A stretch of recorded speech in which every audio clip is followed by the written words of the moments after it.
we're gonna trim these little Ewer forms. So I'm gonna set these upside down and trim them. I'm doing it without a chuck so that you can see how that's done, since the chucks won't be available because of COVID. What you'll need to do this is you'll need a loop tool. Small or large loop tool is fine. The small loop tools look like this, and the large ones look like that. It's whatever you're comfortable with. A needle tool and a couple of ribs, and also some clay for worms.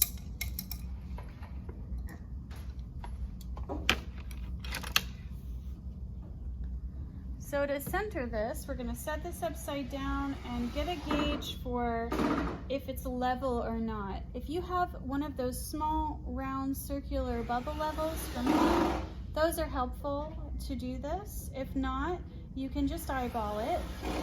So you begin by just kind of putting a little bit of clay underneath the low side to set that up. If it's soft clay, you can kind of just set it down, and then it'll sort of self-level it on its own. And then you're gonna center by taking and moving that piece of clay with you as you go.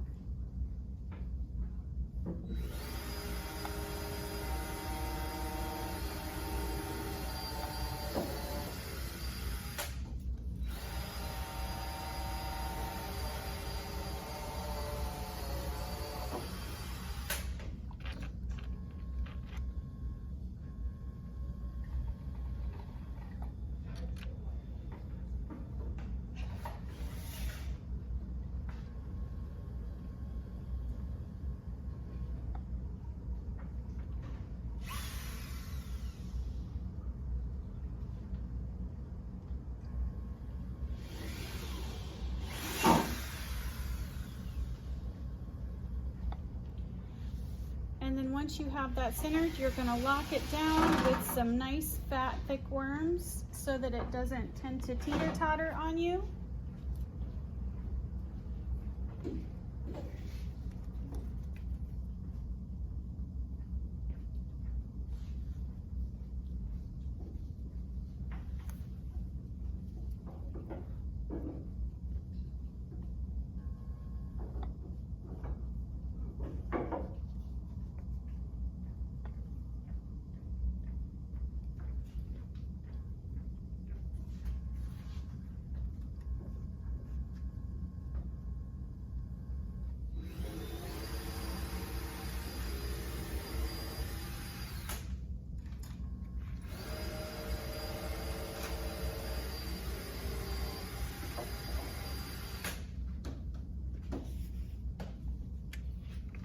Okay, so I've trimmed this. If you remember, I trimmed this at an angle, so I'm really not gonna trim too much more of this away. I'm only gonna just soften up the sharp edge by holding my tool with my finger at the neck. I do support this form at the top here with my non-dominant hand. And we're just taking that sharp edge off there. And if you'll notice, I'm holding the tool at an angle to the pot.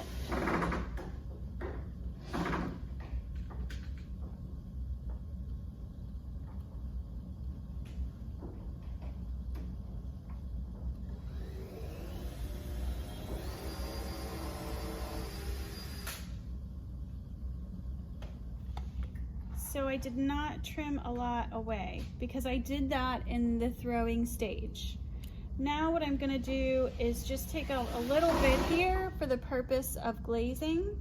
So for that, I'm gonna use my small loop tool, and I'm gonna catch just to the inside of where I'm gonna stop my trimming across.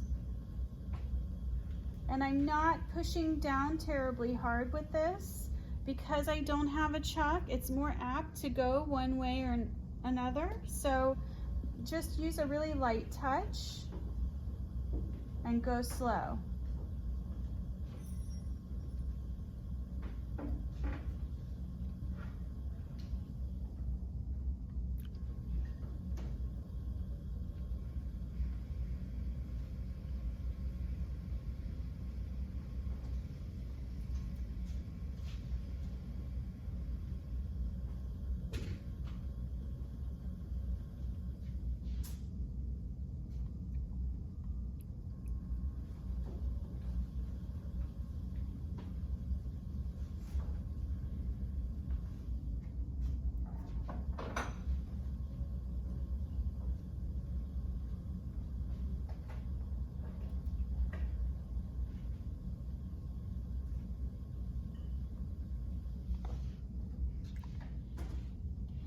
And then we come through and we do that push test that I talk about. So if I push gently, not hard, on the surface of the clay, if it's firm, then I know that it's okay to trim a little more.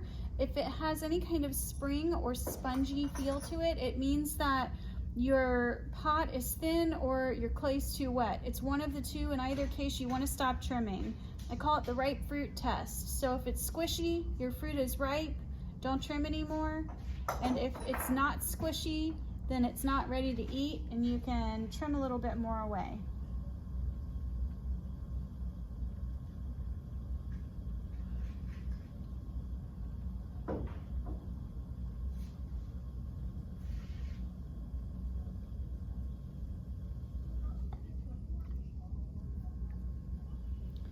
And then what we're going to do is clean up this inside edge here, soften up any sharp edges that might be there on the inside and the outside of that foot.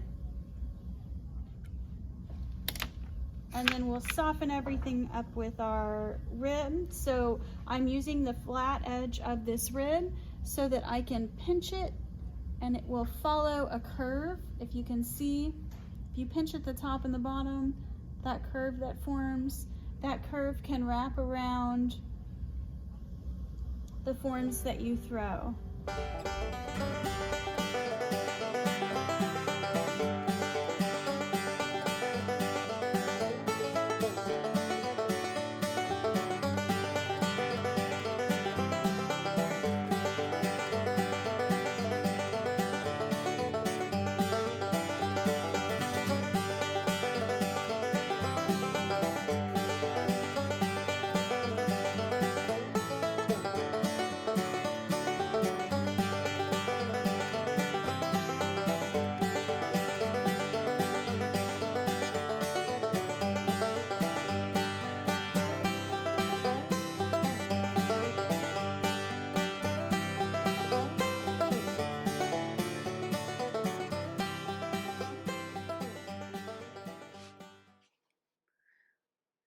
All right, you need your disc that you threw or a slab, your bucket of water, a brush for slip. You are also going to need a needle tool, a red rib, a fettling knife. I have fashioned a piece of clay into this sort of shape here, like a stretched out dog bone. That's for the strap handle. You need some clay for worms and seam reinforcements. You are also going to need your cut wire because you're going to have to re-undercut this. It most assuredly has re-adhered itself to your bat. This has been sitting a while. I've already re-undercut this. So I'm going to take this off and I'll take my rib and compress that bottom. The reason it's got all those lines is because my cut wire has a fray in it. So just keep that in mind if yours does too. Alright, so we are going to flip this over and compress the bottom of this slab disc that we threw, and that is going to help with any kind of stress cracks that might come up as it's drying. So you just want to take the flat side of your rib and compress down one direction, clean off your rib, and then compress the opposite direction.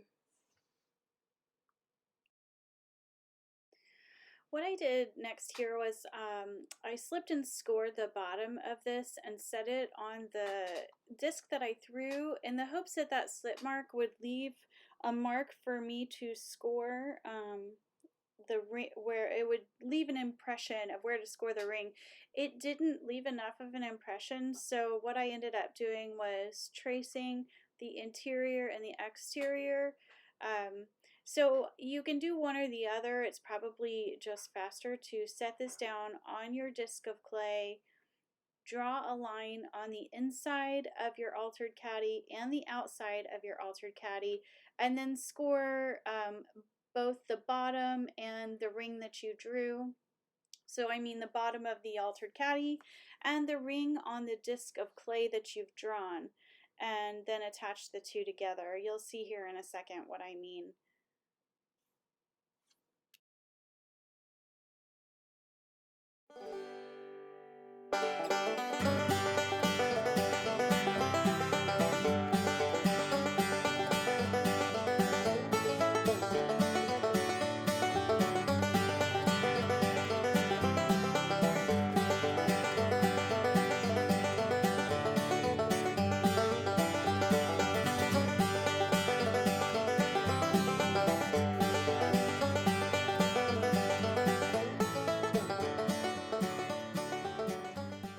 Your next step would be to attach the altered form to the slab that you threw or rolled out in your slab roller, and then you're going to take a needle tool and you're going to score along the seams on the interior and the exterior of your form, your shape.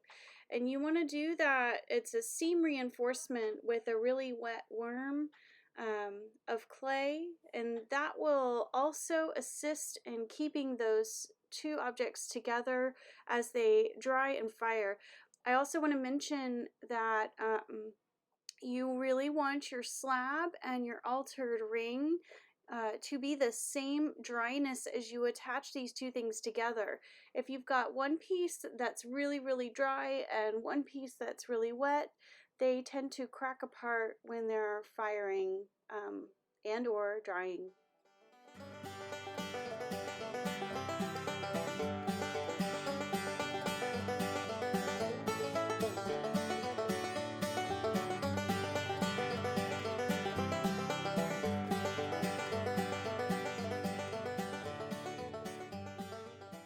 After I work that worm into the seam, and I kind of work that in with my thumb as I go along, which helps kind of smush it in between those two pieces of clay, I'm going to take my soft finishing rib and I'm going to just run that across the seam. That helps to compress the seam even more.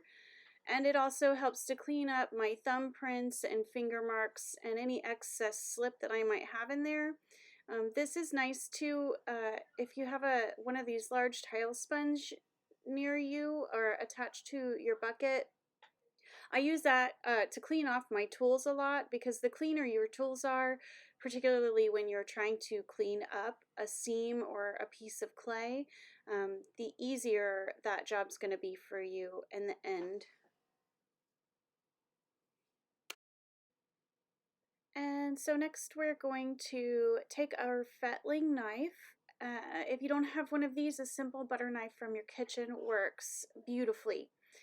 You're going to just take that knife and run it along the side of the exterior of your form, your shape, and cut away the excess clay on the outside.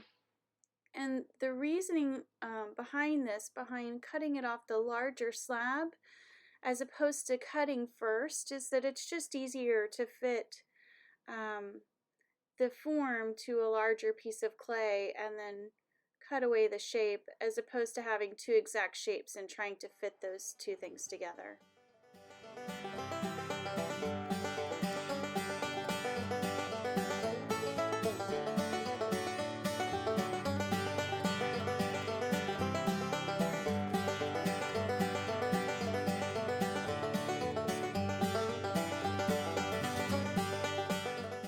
Just like I did the interior of the form, I'm going to reinforce the two seams on the outside as well with a soft clay worm.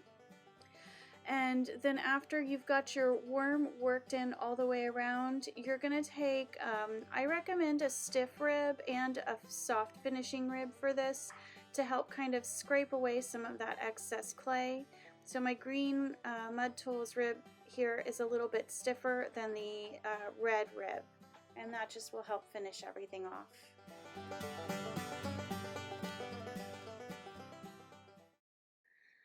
The next step to do is to take your piece of clay that you fashioned into kind of a dog bone shape, and with pulling handles, it's all about kind of pre-making your shape ahead of time and having that handle as close to finished aside from the length of it as you can possibly get. So I usually start with it wider at the bottom, on the top and on the bottom of the handle, and kind of a little bit more narrow or more of a waist on the side. And in addition, it's also like an ellipse shape if you're looking at it in the round. So it's thicker all the way through the center, and then it does thin out a little bit toward the edges of the handle.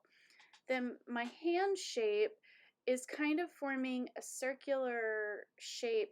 If you were to put your thumb and index finger together, um, like an OK sign, that would be the shape that I'm making with my hand as I'm pulling down. And when I say pulling, I'm not pulling hard.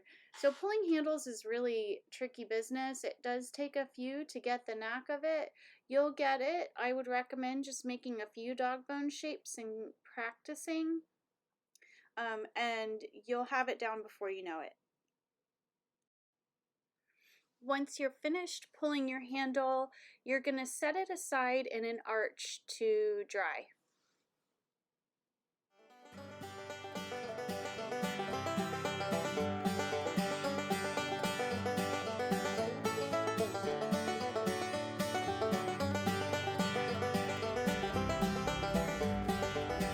Okay, so I'm just going to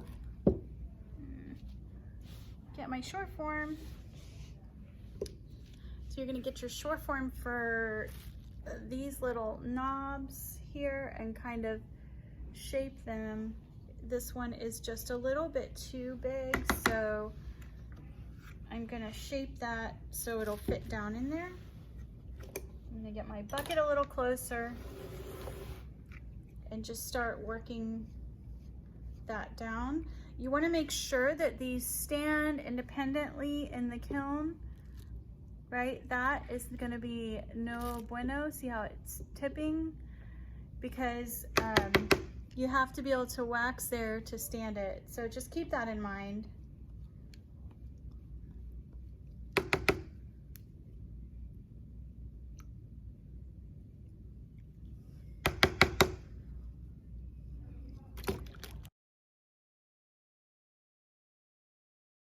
Oh no.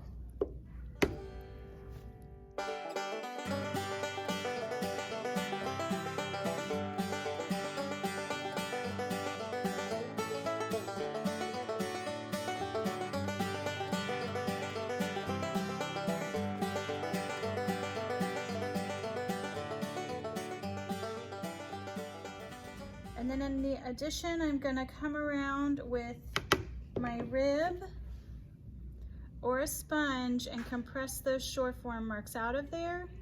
And I'll take a small drill bit and I'll drill a hole in here because this is very thick and I want the steam to be able to escape. So these may take a little bit longer to dry. So just expect that when you make these thicker knobs, that you may not have it back the next week because we're trying to avoid it exploding in the kiln. So if it's this thick, just bear that in mind, please. And if you're making it for a gift, allow for the drying time.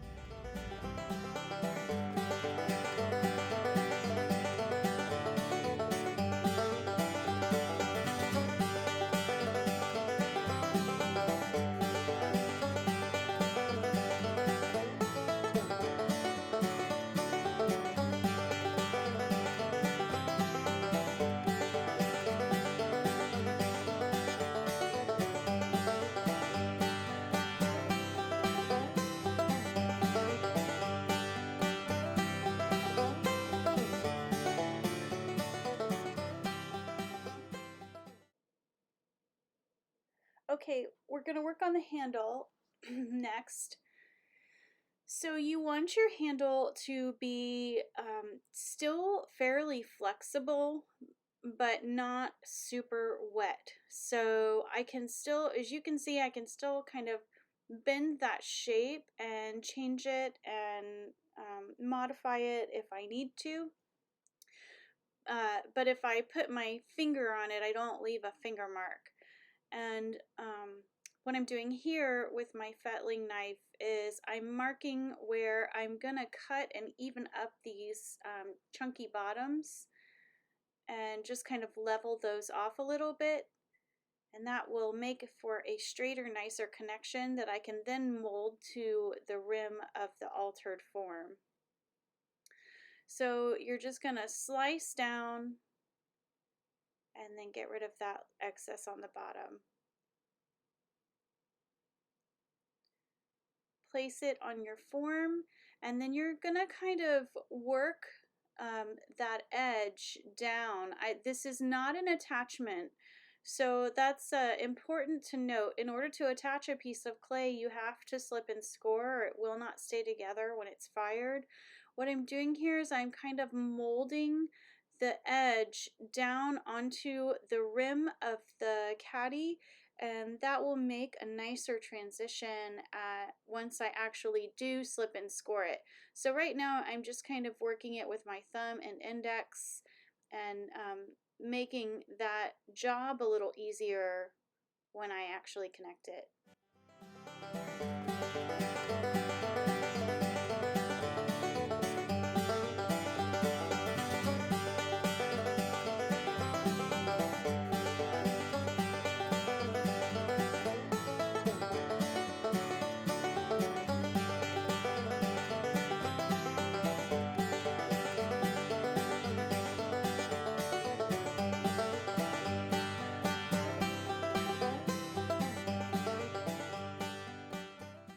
Your next step, when you have your handle formed to the rim in a way that makes your heart sing, is you're gonna take your needle tool and mark where you intend on slipping and scoring that handle onto your caddy. So you're going to use whatever scoring implement that you have after you make your marks, and I usually mark the interior and the exterior of the connection. That way I don't have score marks too far along the outside. This is a cork that I have with sewing needles embedded in it. I also made one of these out of clay. I learned this trick from Carol Long, and I just fired a piece of clay and put some holes in it with my needle tool before it was fired, and then I cut up some regular old sewing needles and I epoxied those in. It makes a great little handmade scoring tool. I use it quite a bit. You're gonna score where you made your marks on the inside, and then also on the inside of the handle connection. And again, make sure your score marks are your clay zipper or your clay high five. Those marks are nice and deep. And then a little bit of water for slip works just fine. And you're going to work that handle on. Usually if you try to keep your hands fairly dry when you're connecting these handles, they're a little easier to kind of work. So I keep some sort of towel near me to make sure my hands are clean. Clean hands and clean tools make for clean pots. So just go along and work your connection however much you would like. I fuss with my handles quite a bit. Some people like to set it and forget it, if you will. I really like to fuss with them and make those connections almost look like they're growing out of the pot. So I use a combination of like a super refined non-porous makeup sponge so that I'm not wiping away a lot of the fine particles of clay. And then I come in with my rib and dry fingers and recompress everything. And that's really important if you're wiping away with sponges. You can end up leaving it looking a little bit like cement because you're wiping away those fine particles. So a little trick is to just recompress everything with ribs and fingers, and try to use more of a makeup type consistency sponge rather than like a super porous kitchen or tile sponge. Just little tricks I've learned along the way. Happy handling! And then after I compress everything with my rib and my dry fingers, I will come through with a little bit of water and smooth out any finger marks that I've left behind.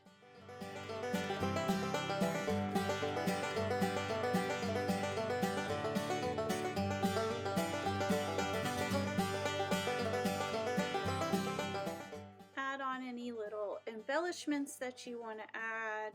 I added a little decoration to the top of this handle here for a little pizzazz. That is totally personal choice. You don't have to do so.